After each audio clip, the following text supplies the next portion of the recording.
is the Jesse Kelly Show. Another hour of the Jesse Kelly Show on a wonderful, wonderful Friday. We will get to Barack Obama and what he said. You know what? We're going to get to that right about now. Then we'll even talk a little bit of Civil War. Do we have Democrat fatigue? All that, so much more coming up on the world-famous Jesse Kelly Show.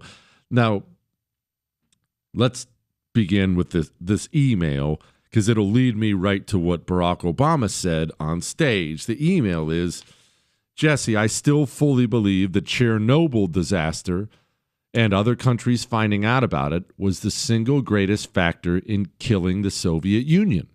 They were dying anyway, of course. Communism never worked, so on and so forth. Mikhail Gorbachev, Soviet leader Mikhail Gorbachev, he said this. He said it was really Chernobyl that killed us. It put the final blow on us. Why?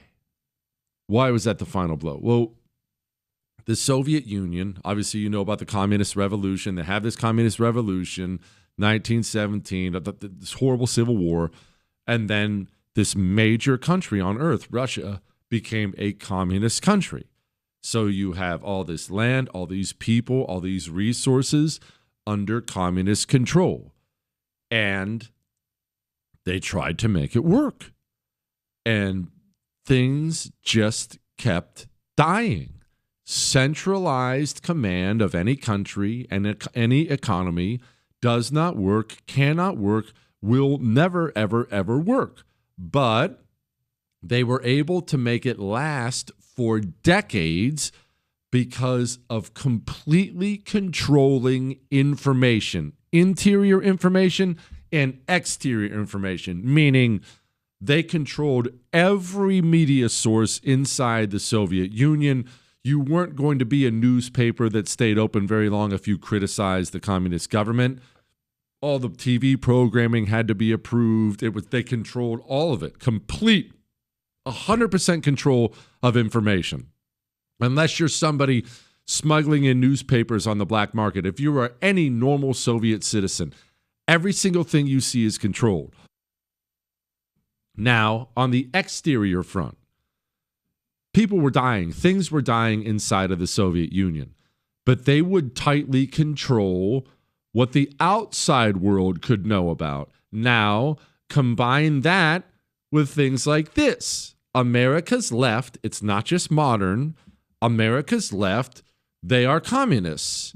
And they will see fellow travelers when they look at other communists. America's journalists, while the Soviet Union was dying, while Joseph Stalin was killing, starving to death millions of Ukrainians, this is famous, Walter Duranty went over there, observed everything, and came back to America and lied through his teeth. Everything's hunky-dory. Can't believe how well it's all working over there. So the leftists that run the world's media all ran cover, joined forces with the Soviet Union, and ran cover for that evil, murderous regime. Now, this can go on for some time, but it can't go on forever for a couple different reasons. One of the main reasons is everything's dying. Yes, you can control everything for a period of time, but you can't control the fact the economy is dying, industry's dying, people are dying. Everything is failing.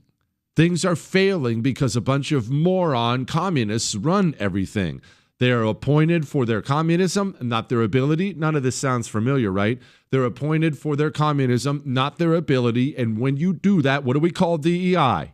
The death of everything? When you do that, everything around you will slowly but surely die. So the country was rotting. Painted rust is what it's been referred to as. Rotting from the inside. Year after year, more and more rot. The second reason is you cannot completely control information forever. Even in a situation where you control every TV station, every newspaper. It was widely known in the Soviet Union that things didn't work. It was widely known that the government was corrupt. It was widely mocked when the government would put out on the news at night that we had a record crop this year. Don't worry, another record crop. You know why? Because every year they said it was a record crop, yet people were starving. Eventually, you're a Soviet citizen, you turn on the news, and you spend the whole time rolling your eyes at the blatant lies you're being told. So all these things were stacking up on them already. And then Chernobyl happened. They tried to cover it up as best they could because they're communists. But you, at some point in time, you kind of have to let the rest of the world know that there may be a little hint of nuclear fallout coming your way. Once that word came out, the world started to say, wait, what? Why? What are you doing?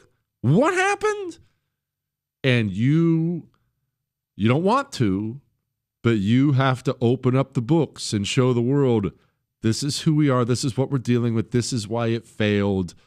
And there, the world truly found out the emperor has no clothes. It can't be covered up anymore. This huge country, really great, amazing historical country, Russia, has been completely destroyed from the inside by the communists. Everything rotted. They killed everything. But that leads me perfectly to what Barack Obama was talking about on stage. We've talked about before how the communist lies about everything on purpose. He doesn't do it hesitatingly, on purpose. When you're in the Soviet Union, you must lie about the crop. You know you do. You have to lie about everything at all times. It's necessary. You are expected to lie. You will get in trouble for telling the truth. How many times have I told you about social media, evil as it may be, being possibly the final death blow to the communist? Well, this communist knows it. Part of what we're going to have to do is to start experimenting with new forms of journalism and how do we use social media in ways that reaffirm facts, separate facts from opinion.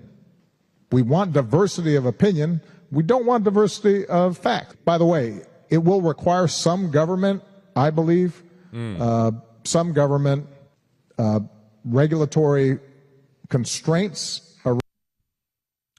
What are the facts around Hunter Biden's laptop? I wonder what the government censorship bureau would have said the facts were around that. Around some of these business models in a way that's consistent with the First Amendment, but that also says, look, there is a difference between these platforms letting all voices. I'm going to play it again. Don't worry, I'm going to play the whole thing again. But listen to how he has to walk this tightrope. You know what he wants. I know what he wants. Complete control of information, the silencing of his enemies, and he wants to use the government for it. He can't come out and say that. So listen to how he talks.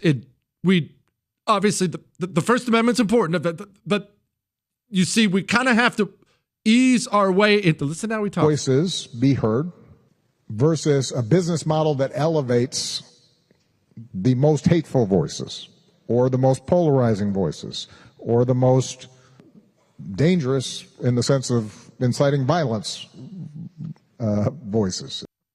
I'm going to play this again. It's a minute long in its entirety, and I'm not going to interrupt it this time because this is American Communism 101. When Democrats speak, they are trying to push Soviet-style communism on this country, Soviet-style control. But they understand in this country, because that's not in our DNA, they have to be very careful with how they present that. So they'll praise the Constitution, the First Amendment, the first of any of these things. I'm going to play this in its entirety because this is American Democrat 101 in the year 2025. They're selling communism to you while trying so hard to not let you in on the game. Part of what we're going to have to do is to start experimenting with new forms of journalism and how do we use social media in ways that reaffirm facts, separate facts from opinion. We want diversity of opinion.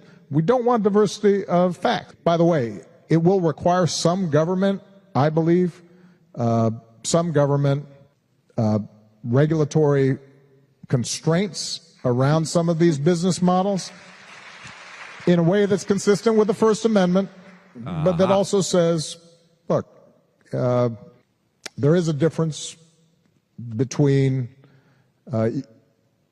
these platforms letting all voices be heard versus a business model that elevates the most hateful voices or the most polarizing voices or the most dangerous in the sense of inciting violence voices.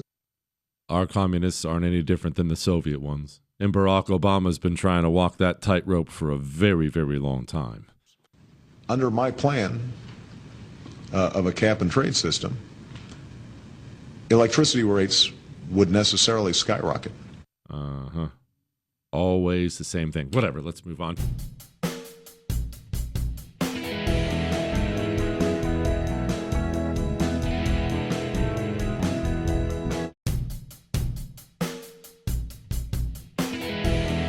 It is the Jesse Kelly Show on a fantastic Friday, and Ask Dr. Jesse Friday. Remember, you can email the show, jesse@jessekellyshow.com. Let's move off of this current stuff and do some other things for a little bit. Jesse, I have a Friday history question for you. Do you think the Army of Tennessee, led by Forrest with Pat Claiborne as his right hand in 1862, instead of Bragg with Kirby Smith, could have actually won the war? I love the show. Forrest would be Nathan Bedford Forrest, one of the founders of the Ku Klux Klan. So a real, like vehemently racist human being. Like he believed, one of those guys, it was in his bones. But when it comes to combat, you got to take the good with the bad. He was an incredible general. He was a nightmare for the North. The North, there's all kinds of writings about this freaking guy is a nightmare, causing all kinds of problems. He had all these cavalry raids where he was just very, very good at combat. He was very good. Probably not the type of person you want to invite into a soul food restaurant, but a very, very, very good general. I don't believe the South could have won, period. I just don't believe that. I think the South's only chance to win the Civil War, and this, you can debate me. It's not like I know. We're all debating history here. As soon as Lincoln won re-election, it was over for the South. I think the South's only chance was Lincoln losing re-election. New president steps in and says, hey, South, you can stay a separate country. That or the South getting another major European country to join with them, which they did try to do, to join with them. And the problem always is with the Civil War, this is a great statistic, but it's so revealing. New York, which was obviously part of the North, not to insult your intelligence, New York had an economy 5 times the size as the entire South. When you look at the Civil War geographically, it looks kind of even, right? And you think, wow, it's North versus South. You got a bunch of Southern country boys versus a bunch of urban Northern guys. But it wasn't even close to that. It was very similar to Japan in World War II, Japan and us in World War II. Initially, because Japan's tip of the spear was very sharp and they were very, very capable, they had a lot of initial success against us. And the South had the exact same thing where they really slapped the North around a lot. They had better generals, much better generals earlier in the war. They had guys who were just better shots. They were better troops earlier in the war. But you better end that war really quickly if you're them, because you don't have the economy to sustain a military on a long enough period of time. The exact same thing doomed Japan. Yeah, December 7, 1941, couldn't have gone better. 1942, really, most of it. Japan's rocking and rolling. They're sinking our naval ships off of Guadalcanal. They're having all kinds of success against us. They're rocking and rolling.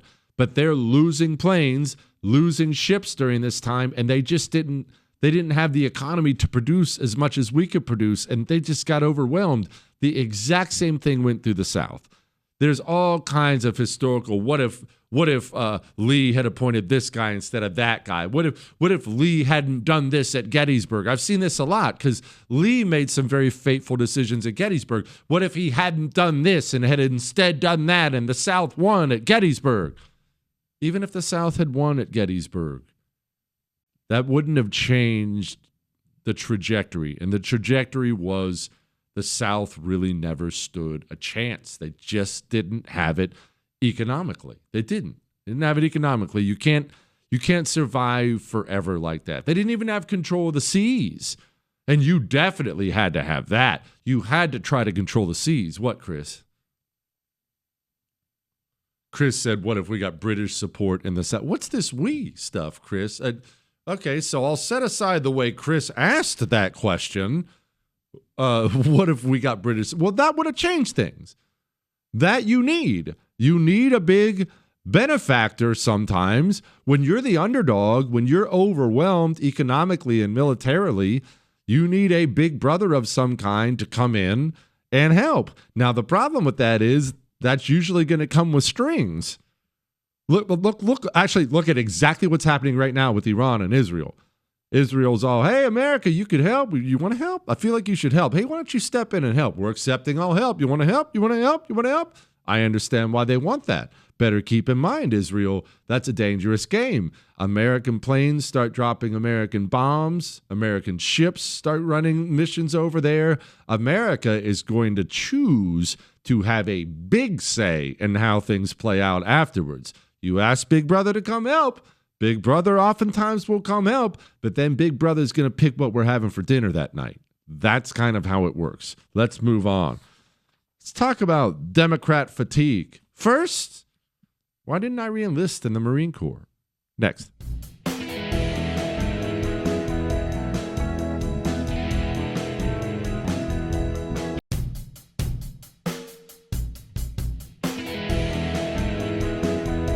It is the Jesse Kelly Show on a fantastic Ask Dr. Jesse Friday. Don't mind us. We were just discussing during the break whether we should just go full conquest and conquer Iran, to which I immediately thought to myself, we should pick up a radio affiliate over there after we conquer it. Don't shake your head, Chris.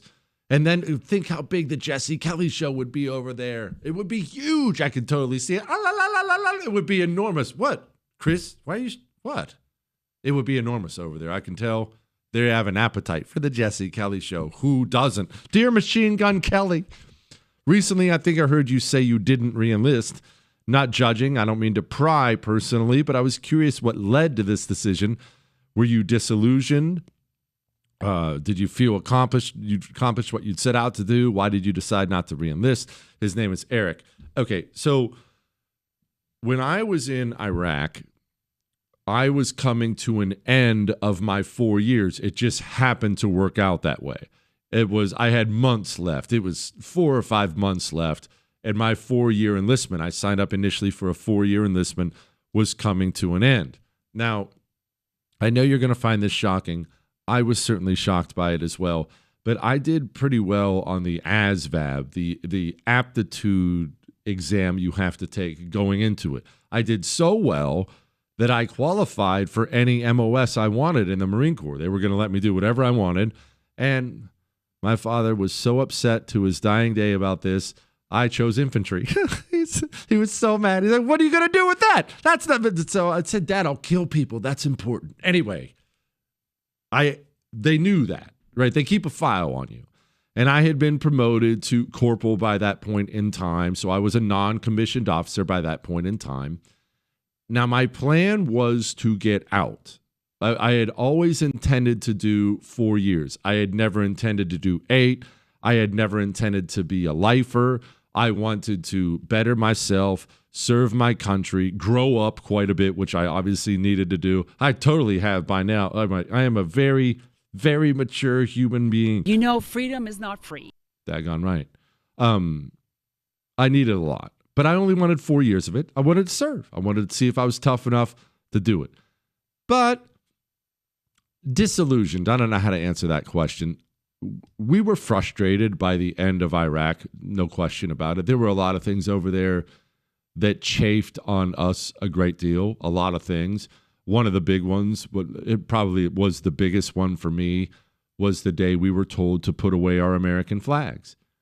We were very proud to serve our country. We were flying American flags, and they came to us and said, well, we don't want to be viewed as conquerors. Put all your American flags away. You want to disillusion a bunch of troops?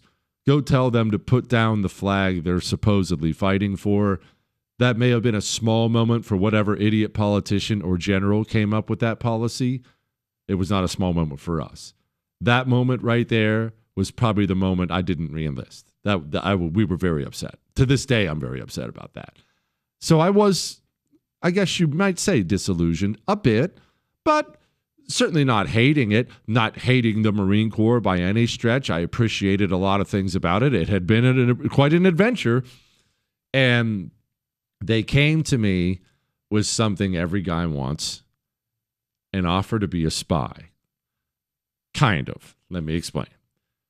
I was told, hey, you need to go down to battalion headquarters. It wasn't where we were. We were out at a different outpost doing different things. So they had sent a ride out, and I was to go down to battalion headquarters. I go in, and this was a recruiting pitch because of how I'd done on the ASVAB, and I was an NCO and all these other things, good conduct medal and all that crap, which is nothing super special at all. You get that if you just didn't screw up for 3 years, but whatever. I had a very clean record. It looked good. They tried to recruit me into military intelligence. Now, this is me. I'm a dude. They got my attention. I said, okay, I'm listening.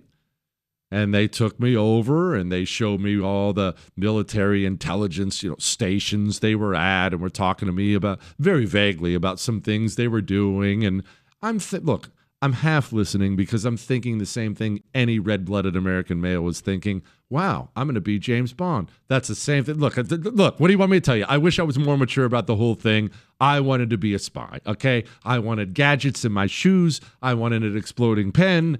That was all on my mind. Would any of that have happened? Absolutely not. It would have been mostly sitting down writing reports on Microsoft Word. But in my mind, I had an exploding pen. All right?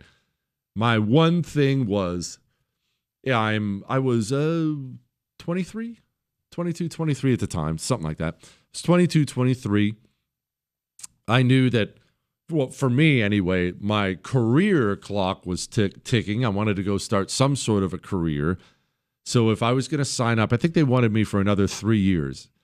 If I was going to sign up for that, I wanted some sort of a skill that I felt would help me with any kind of a career in the real world. So I asked them for a guarantee. The military, and I don't know whether or not the private sector runs it, but I know it's part of the military, has intensive foreign language training, where they will take you to a school, and we're talking 2-3 months. I don't want to say fluent, and I've never been there, so I can't say specifically, but you'll know the language. 2-3 months, whatever it is. Now, they're cramming you in a classroom, and they're beating it into your face for 8-9 hours a day, so don't get me wrong. You're going to pay with sweat and misery for the whole thing, but at the end of it, you will speak the language. You will be able to habla in a way that only I can. Buenas tardes. What's that, Chris? What did I want? I didn't actually have a specific language. I wanted a second language because I've always admired it. I've always thought it was cool when people can speak 2 languages, and I was always too stupid to ever pick up those skills myself. So I didn't care what it was. It looks good on a resume, whatever it is. What, Chris? What? You can pick up Rosetta Stone? Well, I didn't know about all that stuff at the time, okay? I wanted another language. I asked for a guarantee. They would not give it. They tried to give me the government version of a guarantee of, well, we can't put that in writing, but I think we should be able to make that happen. I am my father's son. I don't trust anybody on this planet as far as I can throw them. I said, put it in writing, or the answer's thanks, but no thanks. They said, we can't. I said, then I am checking out. Goodbye. And that is how that story went. Hey, Jesse, the other week you talked about Americans having black fatigue, But do you think they have Democrat fatigue in general? Stay with me. I'm going somewhere with this. That's not very nice, lady.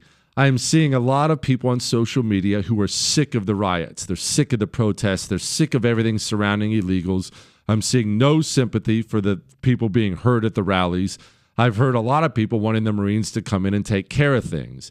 I believe people are done with the nonsense and want it to stop. What say you? Well, there is this thing about human nature. And it's crazy once you see it, you can't unsee it. And how consistent it happens throughout time. It's happening right now. It's always happened. It will always happen in the future. And that thing is this. When people get power, any kind of power, human nature says you will use that power you have as if your power is unlimited and it will never end. That you've seen this with governments, with kings, with celebrities, with business leaders. Maybe you've seen it in your workplace, in your church, in your whatever.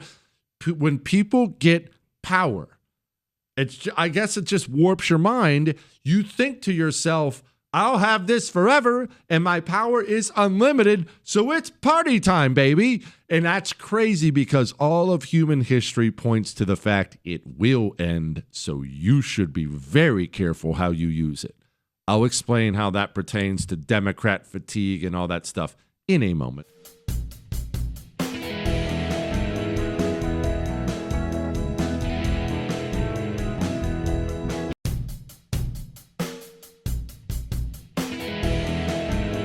It is the Jesse Kelly Show on a wonderful Friday, and Ask Dr. Jesse Friday. If you miss any part of the show, you can download the whole thing on iHeart, Spotify, iTunes. Now let's discuss, the question was Democrat fatigue.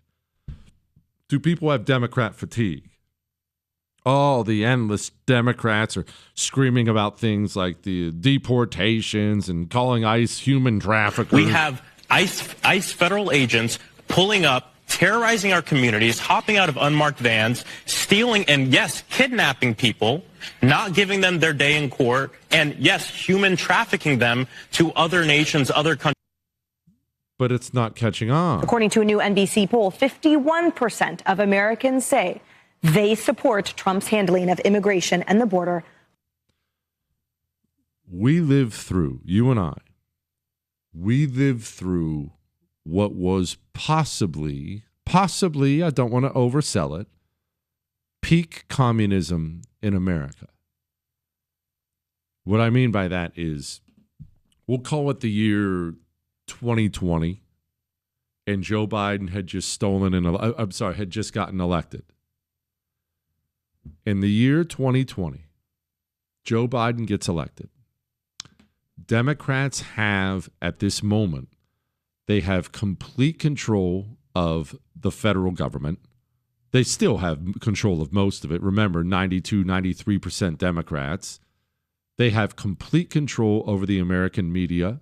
The media is covering for Joe Biden. They effectively destroyed Donald Trump. The intelligence apparatus of this country was working on behalf of Democrats and still is, but that's another story. Every university is all in. America had reached such a level of communist poison that companies in this country would advertise that they will be racist against white men and brag about it. They will brag about it. Remember, every advertisement about how we're only going to hire women, we're only going to hire black people, every one of those is an advertisement that we will discriminate against white people. And that was done in the open out in America. In the open.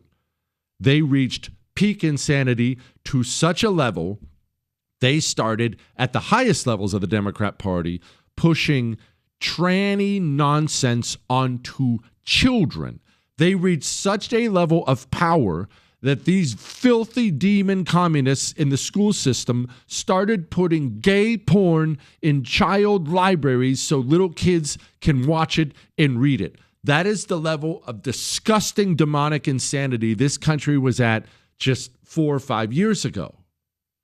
But like all human beings, and like all human beings who get power, they screwed up and made the most common mistake in the world.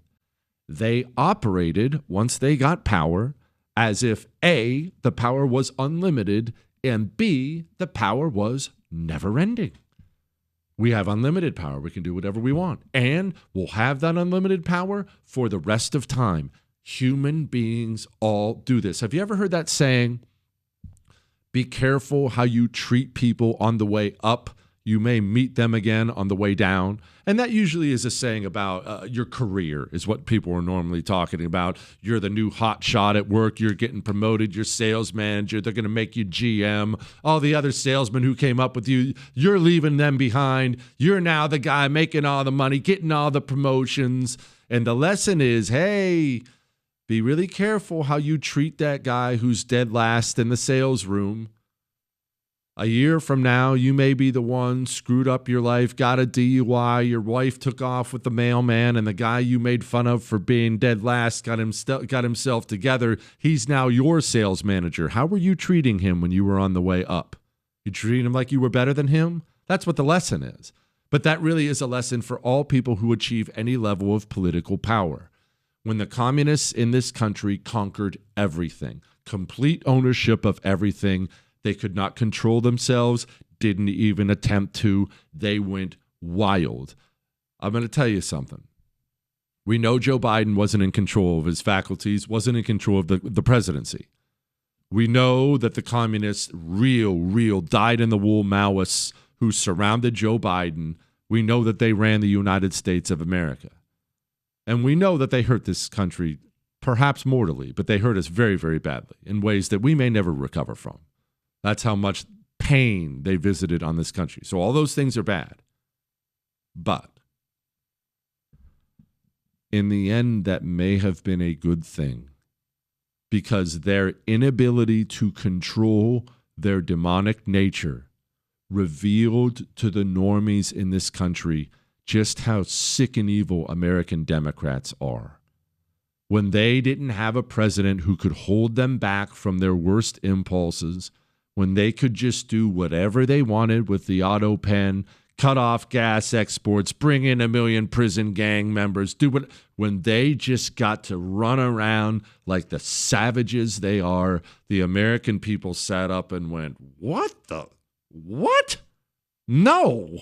What is it? These people are bonkers. Unchecked Democrat power for 4 years may have doomed the Democrat Party. Because communists have this consistent, they can never control themselves. They can never hold themselves back. When they see an inch, they take an inch. When they see something to destroy, take it, get it. They can't help themselves, and they never stop and look around and wonder how people are looking at them or how they look at other people. Now this is how they act. But these people are wearing masks and are totally unidentified, and the question is why? The question is why. It's completely improper. And again, one has to assume they're hiding something or they're hiding misbehavior because otherwise, why would they be wearing masks and denying their identities? After filling up the country with 20 million barbarians and making every single American angry, Donald Trump is deporting the people. And the current Democrat talking point is these ICE guys should reveal their identities so they can be harassed by the demon mob. That's the current Democrat talking point that's dominating today. Lost. Achieving total power was the worst thing in the world for these people. Yes, America has Democrat fatigue. No, it won't last forever. You know, our power doesn't last forever either. Keep that in mind. Our power won't last forever. Let's do the right thing with it while we have it.